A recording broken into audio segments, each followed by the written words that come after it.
beginning to understand how your body, your eyes, your everything that's not speaking is speaking to the other person is really useful. And so there's a principle in evolutionary psychology and psychology in general called entrainment. And this was a bonding mechanism that humans used. Essentially, it means we're always mirroring each other. If you've noticed, like in a communication, often two people will be sitting the same way. If one person like sits back, the other sits back. If one person's leaning forwards, the other one might lean forwards. If one person like does this, it's mirrored in the other person. But also that's not just happening on a physical level. It's happening on an energetic level. If one person's really guarded and tense, it's going to create a guardedness and a tension in the other person. We're mirroring each other.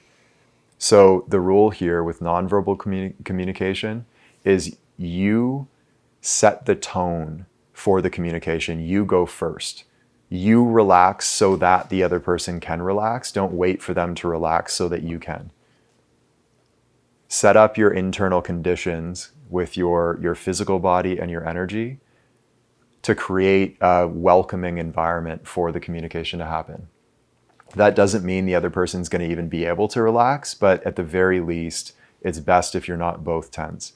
So first principle here is relax your body, relax your eyes, and relax your heart. And when I say relax your heart, I mean literally the musculature, the tension in your chest around the heart, even into the solar plexus. This whole area right here is an energetic center that we're constantly, there's like a feedback loop happening between two people from the heart. So relax all of that, relax everything around your body, the stomach, wherever you're holding tension, be as relaxed as you can. And then also relax your eyes in particular. What you want is just relaxed eyes, not staring. Once in a while, like make eye contact and then break eye contact, come back. It's fluid. It's not just staring. And right? That's that's all pretty straightforward. But note how often you're holding tension in your body as you're communicating. Notice especially the unconscious guarding, that shield we talked about, that exists in the soma, in the body. So notice if you're like around somebody and your body just unconsciously tightens up, start to note that and try to relax it. If you're in a conversation with somebody that might be a little bit intimidating, they might be the like alpha, so to speak, in that situation. Do what you can to relax your body. Yeah. I wanted to say not that kind of alpha, but next nonverbal principle, find comfort within the discomfort of the communication. Develop the ability to be comfortable being uncomfortable. And you do that by being accurate about your level of discomfort. So if you feel a little bit uncomfortable as you're talking to that intimidating person, the thing to not do is try not to be uncomfortable. That will only amplify the discomfort. So in that situation, again, just, okay, I'm uncomfortable. So what? So fucking what? That's it. Relax your body. Be accurate about your level of discomfort and just be uncomfortable until you're not. That's the solution. If you're comfortable about your discomfort, you will be more comfortable. And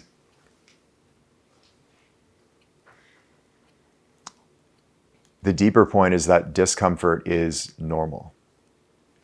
There's some level, even if it's 5%, of discomfort in like almost all communication that you do.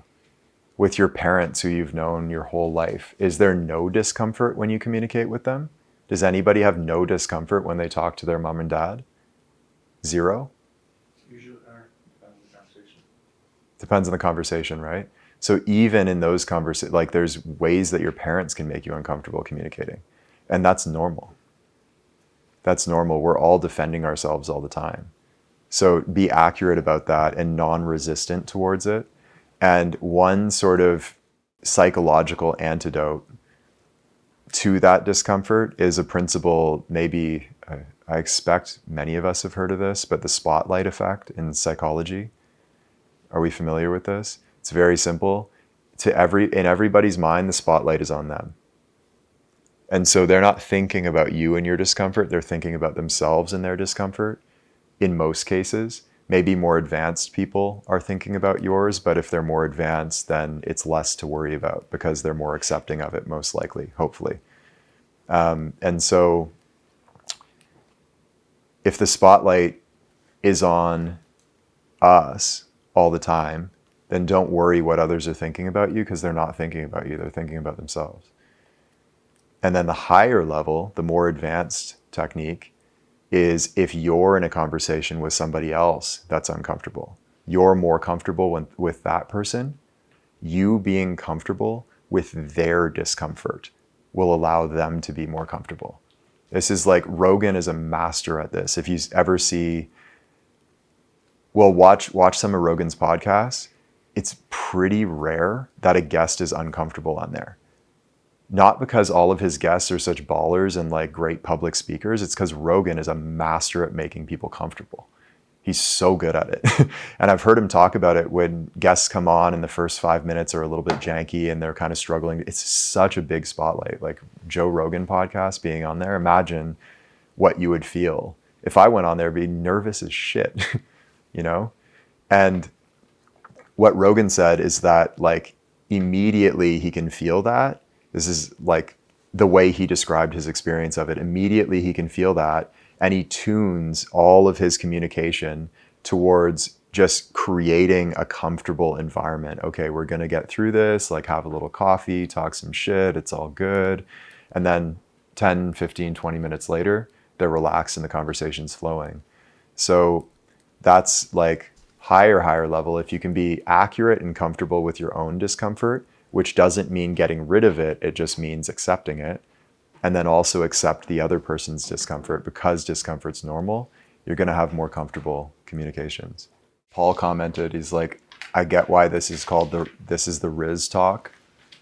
This is real Riz, not fake, contrived, scripted.